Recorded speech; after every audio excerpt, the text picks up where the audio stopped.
Hello students, let us come on to the last exercise of determinants, that is 4.6. आज मैं यहाँ पे करा के ऑलमोस्ट डिटर्मिनेंट्स खत्म करा दूंगा एक्सेप्ट द प्रॉपर्टीज. ठीक है. 4.6 एक्सरसाइज में हमें इक्वेशंस गिवन होती हैं और हमें इक्वेशंस को सिंप्लीफाई करके एक्स वाई जेड या एक्स वाई जो भी वेरिएबल्स हैं उनकी वैल्यूज फाइंड करनी होती हैं.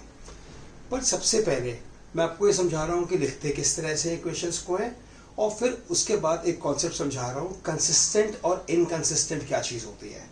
जैसे आपकी बुक्स में एक्सरसाइज 4.6 में फर्स्ट क्वेश्चन है, आपको सिर्फ कंसिस्टेंसी चेक करनी है. This is x plus 2y equal to 2 and then 2x plus 3y equal to 3. जब भी कभी ऐसा कोई क्वेश्चन आएगा, इक्वेशंस होंगी, हमें इनको ax इक्वल टू b की फॉर्म में लिखना है और फिर इसका इनवर्स फाइंड करके पूरा सॉल्व करना होता है, जो हम इस क्लास में आगे करेंगे. बट अभी मैं सिंपल समझा रहा हूँ लिखते कैसे हैं. a होते हैं जो कॉन्स्टेंट्स लेफ्ट साइड पर है, दैट इज 1 2 2 3. x इज जो वेरिएबल्स है हमारे पास, वेरिएबल्स कितने हैं x एंड y, उनको ऐसे लिखते हैं. And ab is 2 and 3. Okay, तो आपने ax इक्वल टू b की फॉर्म में लिखा. सिंपल कॉन्सेप्ट क्या होता है, आप ax इक्वल टू b की फॉर्म में लिखते हैं, फिर आप a डिटर्मिनेंट की वैल्यू फाइंड करते हैं. a डिटर्मिनेंट की वैल्यू हो सकता है 0y और a डिटर्मिनेंट की वैल्यू हो सकता है नॉट इक्वल टू 0y.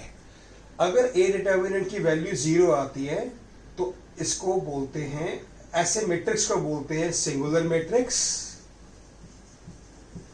और जब नॉन इक्वल टू 0 आता है तो ऐसे वाले को बोलते हैं नॉन सिंगुलर मैट्रिक्स. और अगर a डिटर्मिनेंट 0 आ जाए तो इसको बोलते हैं इनकंसिस्टेंट कंडीशन, और नॉट इक्वल टू 0 आए तो बोलते हैं कंसिस्टेंट. अब ऐसा क्यों बोलते हैं ये भी समझते हैं. देखो, मैंने ax इक्वल टू b की फॉर्म में लिखा है इसको पूरा ax इक्वल टू b की फॉर्म में लिखा. जब मैंने इसे वैल्यू को फाइंड करना होगा, we multiply both sides by a inverse, तो ये आ जाएगा a inverse ax, a inverse b, ये कैंसिल हो जाएगा. x is equal to a inverse b, ऐसे. ठीक है. इनवर्स का फॉर्मूला होता है एडजॉइंट अपॉन a डिटर्मिनेंट. अगर a डिटर्मिनेंट 0 हो गया तो इनवर्स ही नहीं आ सकता, क्योंकि inverse is what, adjoint upon a determinant. अगर a डिटर्मिनेंट 0 होगा तो इनवर्स ही नहीं निकल सकता, इनवर्स नहीं निकल सकता तो ये सिंप्लीफाई नहीं हो सकता, इसलिए इसको बोलते हैं कि ये इनकंसिस्टेंट है. फाइन. जैसे अगर मुझे कंसिस्टेंसी इनकंसिस्टेंसी चेक करनी है इस क्वेश्चन में, तो a डिटर्मिनेंट फाइंड करो. 1 2 2 3. This is 1 3 is 3, 2 2 is 4, 3 minus 4 is -1. -1 is not equal to 0, तो बोलेंगे yes this is consistent, मतलब इसका आंसर आ सकता है. Is this clear. ऐसे ही अगर हम एक पार्ट पिक करते हैं, थर्ड क्वेश्चन.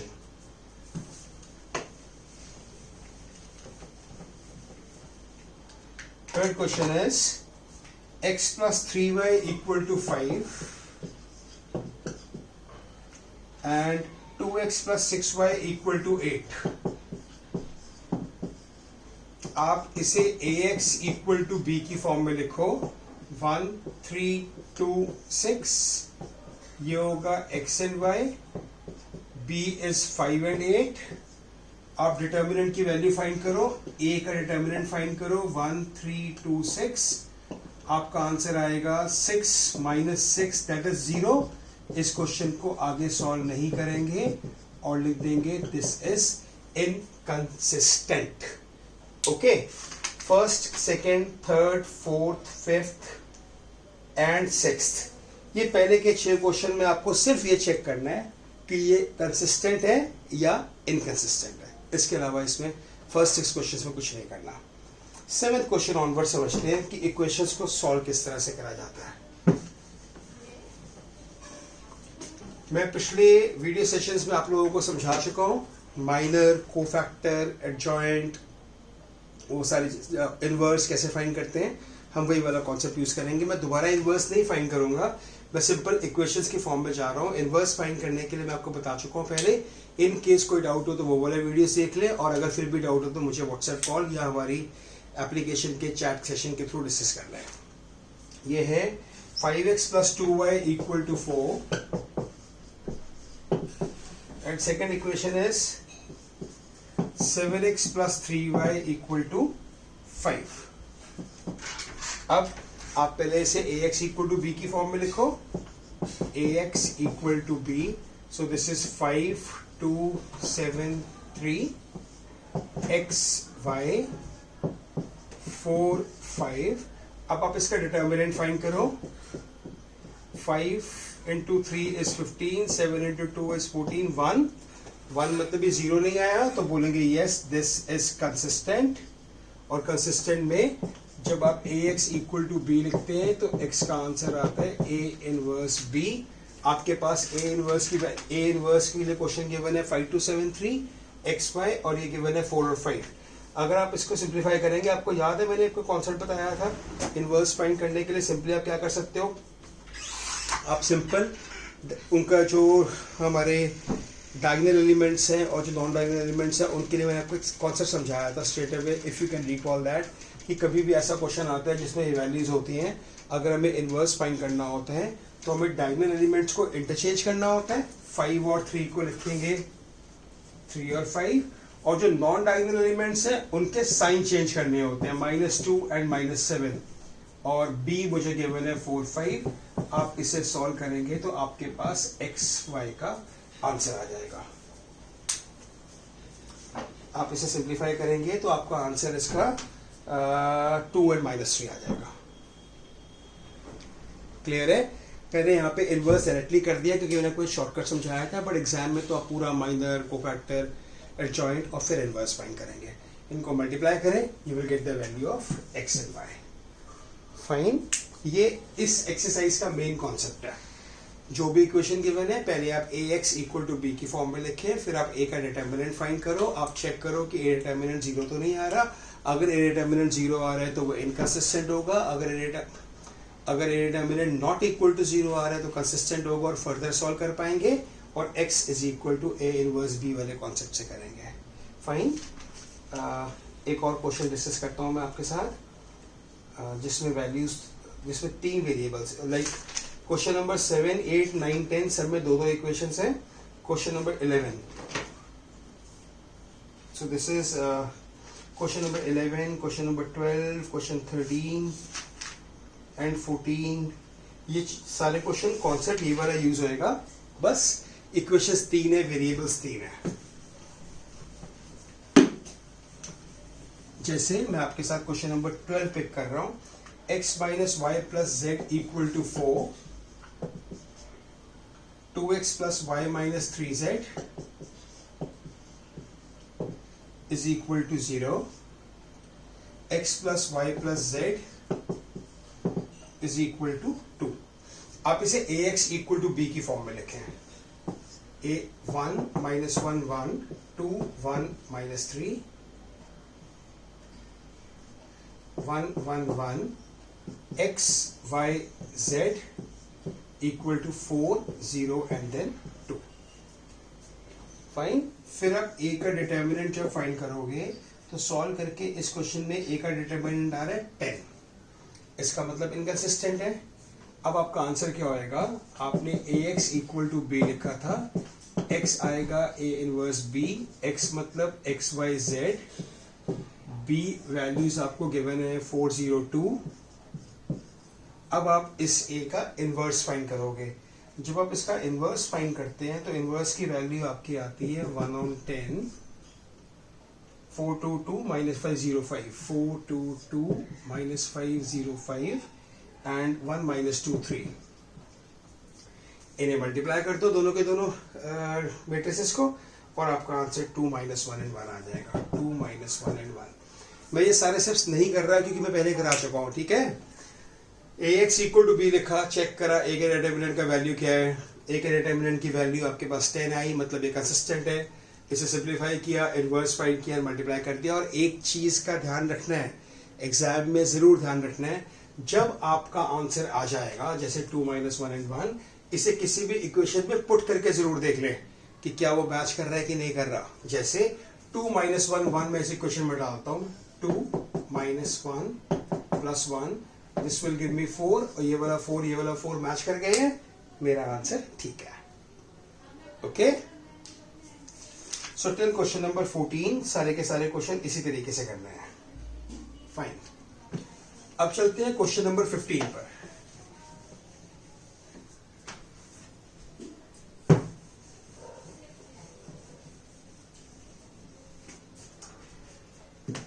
क्वेश्चन नंबर 15 में ऐसा लिखा हुआ है, दिस इज 2 - 3 5, 3 2 - 4, 1 1 - 2। आपको पहले इसका इनवर्स फाइंड करना है। फाइन, आप पहले पूरे का पूरा सिंप्लीफाई करते हैं और आपका इनवर्स आ जाता है 0 1 - 2, -2 9 - 23, एंड -1 5 - 13। ये आपके पास इनवर्स की वैल्यू आ गई। वो पूरा प्रोसेस करने के बाद माइनर कोफैक्टर एडजॉइंट इनवर्स करने के बाद ये आंसर आ जाएगा। अब आपको इक्वेशंस को, इसको आगे इक्वेशंस गिवन है उनको सॉल्व करना है। देखो इक्वेशंस गिवन है 2x - 3y + 5z = 11, 3x + 2y - 4z = -5, and x + y - 2z = -3। अब आप इसे ax = b की फॉर्म में लिखोगे तो देखना क्या बनेगा properly. a is 2 - 3 5, 3 2 - 4, 1 1 - 2, x y z = 11 - 5 - 3। ये मैंने इसको लिखा ax = b की फॉर्म में। हम जनरली क्या करते हैं, ax = b की फॉर्म में लिख के a का डिटर्मिनेंट फाइंड करते हैं, चेक करते हैं कहीं वो जीरो तो नहीं आ रहा, और जब जीरो नहीं आता तो सॉल्व करते हैं किस तरह से, x = a इनवर्स b।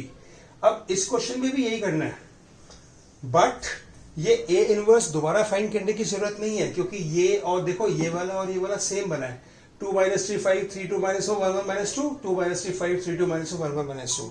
तो ये वाला जो मैट्रिक्स गिवन था और ये एग्जैक्टली सेम वैल्यूज आई हैं, तो आपको दोबारा इसका इनवर्स फाइंड करने की जरूरत नहीं है। जो वैल्यू आई होगी सीधा ये वैल्यू यहां प्लेस कर देनी है, दोबारा से इनवर्स फाइंड करने की जरूरत नहीं पड़ेगी ऐसे क्वेश्चंस में। ओके, अब मैं आपके साथ क्वेश्चन नंबर 16 पे आ रहा हूं।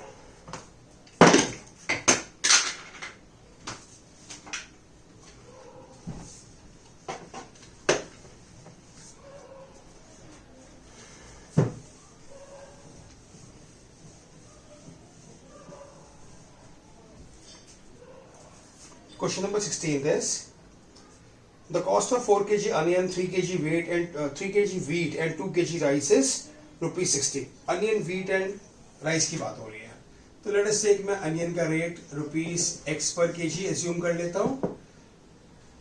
अनियन, wheat को let us take I assume it to be ₹Y पर kg, and third is rice. Rice is considered to be ₹Z per kg. Fine. First equation, 4 onion, 3 wheat, 2 rice. 4 onion, 3 wheat, 2 rice equal to ₹60. Next, 2 kg onion, 4 kg wheat, 6 kg rice. 2 kg onion, 4 kg wheat, 6 kg rice. This costs me ₹90. Third is 6 kg onion, 2 kg wheat, 3 kg rice. 6 kg, 2 kg, 3 kg, and this is ₹70. बस फर्क सिर्फ इतना था कि इस question में ये equations नहीं गिवन थी। पहले वाले क्वेश्चन में स्टेट में इक्वेशन गिवन होती थी, इस क्वेश्चन में इक्वेशन नहीं गिवन थी। पहले हमने इक्वेशंस को बनाया, फिर बाकी सारा का सारा कॉन्सेप्ट वही है, ax = b, और x का answer a inverse b find करके आप सिंप्लीफाई कर सकते हैं। ओके, मिसलेनियस एक्सरसाइज में भी कुछ क्वेश्चंस हैं जो इस कॉन्सेप्ट पर बेस्ड है। मिसलेनियस में क्वेश्चन नंबर 7th,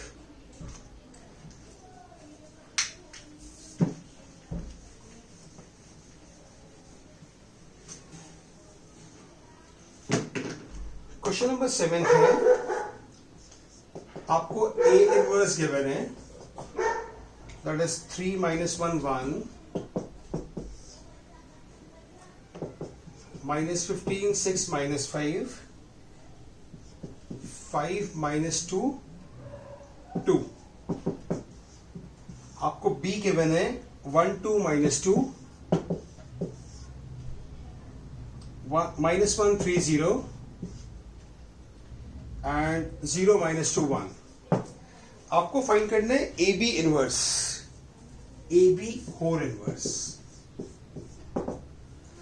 ना दो तरीके हैं, एक लेंदी और एक स्मॉल। पहले मैं आपको लेंदी वाला समझाता हूं। आपको ए इनवर्स गिवन है, आप जब ए इनवर्स का इनवर्स फाइंड करोगे तो ए आ जाएगा। ये तो हमने लास्ट क्लासेस में करा था ना, inverse of inverse is the matrix itself. तो पहले आप इसका इनवर्स फाइंड करो तो वो a आ जाएगा। फिर आप इस a को b से मल्टीप्लाई करो और मान लो ये c है, ये जो a आएगा इसको b से मल्टीप्लाई करो, लेट अस सपोज वो c है। अब मुझे a b इनवर्स फाइंड करना है तो मुझे इस c का इनवर्स फाइंड करना पड़ेगा। बट ये जो क्वेश्चन है इसमें काफी लंबी हो जाएगा प्रोसेस, क्योंकि पहले आप a इनवर्स का इनवर्स फाइंड कर रहे हो, फिर जो आएगा फिर आप c का इनवर्स फाइंड कर रहे हो। इससे आसान तरीका क्या होगा, सेकेंड ऑप्शन हमारे पास एक फॉर्मूला है, A B whole inverse is equal to B inverse A inverse. पहले किया था ना चैप्टर में ये वाला पार्ट। आपके पास ए इनवर्स ऑलरेडी है, आप इसका इनवर्स फाइंड कर लो। ये मैं आपको सेकेंड मेथड समझा रहा हूं। आप बी का इनवर्स फाइंड कर लो, आपके पास ए इनवर्स है, आपके पास बी इनवर्स आ जाएगा, दोनों को मल्टीप्लाई कर दो आपका आंसर आ जाएगा। मतलब b का इनवर्स फाइंड करो, b इनवर्स ए इनवर्स कर दो, वही चीज आ जाएगी। या फिर लेंदी प्रोसेस क्या है, a इनवर्स का इनवर्स फाइंड करोगे a आएगा, फिर उस a को b से मल्टीप्लाई करोगे a b आएगा, और फिर जो a b आएगा फिर से इनवर्स फाइंड करना पड़ेगा। लेंदी प्रोसेस रहेगा वो वाला। ठीक है, तो question number 7 clear.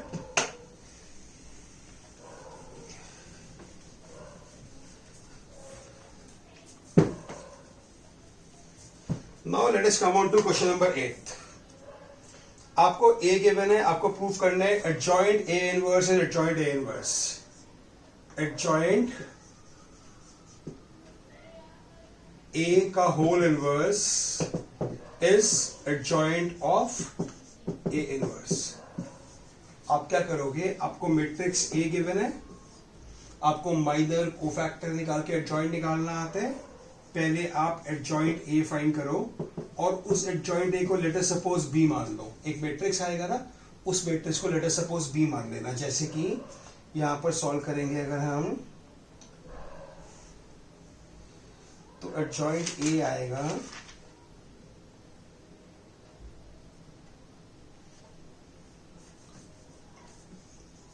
Adjoint a आपका आएगा 14 11 minus 5 सॉल्व करने के बाद, हाँ, और 11 4 minus 3 एंड देन -5 -3 -1। आप इसको कोई और वेरिएबल b मान लो और फिर पूरा सॉल्व करो b का इनवर्स। ओके, राइट साइड में क्या करना है, आपको जो भी a गिवन था उसका इनवर्स फाइंड कर लो। जो आपका a का इनवर्स आएगा उसको आप c मान लो और फिर आप c का एडजॉइंट फाइंड कर दो।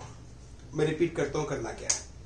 आपको एक मैट्रिक्स गिवन है a, पहले आप उसका एडजॉइंट फाइंड करो, आगे नहीं जाना। एडजॉइंट फाइंड करने के बाद उस एडजॉइंट को एक और नाम दे दो b, और फिर फ्रेश तरीके से पूरा b का इनवर्स फाइंड करो। फिर से माइनर कोफैक्टर एडजॉइंट सारा का सारा, उससे उसका इनवर्स फाइंड करो। राइट साइड के लिए पहले जो a गिवन है उसका इनवर्स फाइंड कर लो। इनवर्स फाइंड करके उस इनवर्स वाले को कोई और एक नाम दे दो, लेट अस सपोज c, और उसके बाद उस c जो नया बनाया इनवर्स उसका एडजॉइंट निकालो। दोनों का आंसर सेम आएगा। लेंथी क्वेश्चन है बट दोनों का आंसर सेम आएगा। Second part is a inverse का इनवर्स।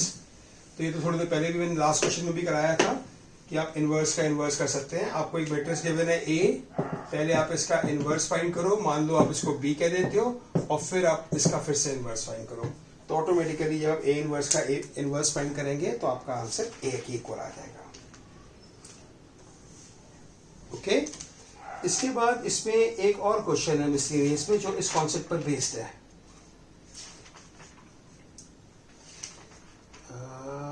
Question number 16। ये आसान क्वेश्चन है, एक छोटी सी चीज है इसके अंदर चेंज करने वाली। क्वेश्चन नंबर 16 है 2x 3y 10/z 2x 3y 10/z is equal to 4x minus 6/y plus 5/z equal to 1 and 6/x plus 9/y minus 20/z equal to 2। अब सिंपली क्या करो, you put this 1/x as suppose a, 1/y को b, 1/z को c, 2/x बन जाएगा 2a, ये बन जाएगा 3b, ये बन जाएगा 10c इक्वल टू 4। अब वेरिएबल्स को ऊपर ले गए, बस कन्वर्ट कर दिया। सेकेंड इक्वेशन बन जाएगी 4a minus 6b plus 5c 1, फिर 6a plus 9b minus 20c equal to 2। अब आप इन तीनों को सॉल्व कर लो। जब आप सिंप्लीफाई करोगे आपका जो लास्ट में आंसर्स आएंगे उनको रिवर्स कर देना। जैसे आप सॉल्व करोगे तो आपका आंसर ए का आएगा हाफ, बी का आंसर आएगा 1/3, सी का आंसर आएगा 1/5। ए कितना था 1/x, इसका मतलब 1/x इज हाफ, इसका मतलब x इज 2, ऐसे y is 3 and z is 5। सिर्फ पहला स्टेप चेंज करना है, आपने इन वेरिएबल्स को 1/x 1/y 1/z को ABC की फॉर्म में कन्वर्ट करना है। फाइन। तो फ्रेंड्स हमने ये टॉपिक पूरा कंप्लीट कर लिया, अलग अलग पार्ट्स में, डिटर्मिनेंट्स वाला भी एक्सेप्ट द प्रॉपर्टी पार्ट। आप इन क्वेश्चंस को प्रैक्टिस करें, एग्जांपल्स को भी और इन सब क्वेश्चंस को भी। कहीं भी कोई डाउट होगा तो हम डिस्कस कर पाएंगे बाद में। Fine, thank you.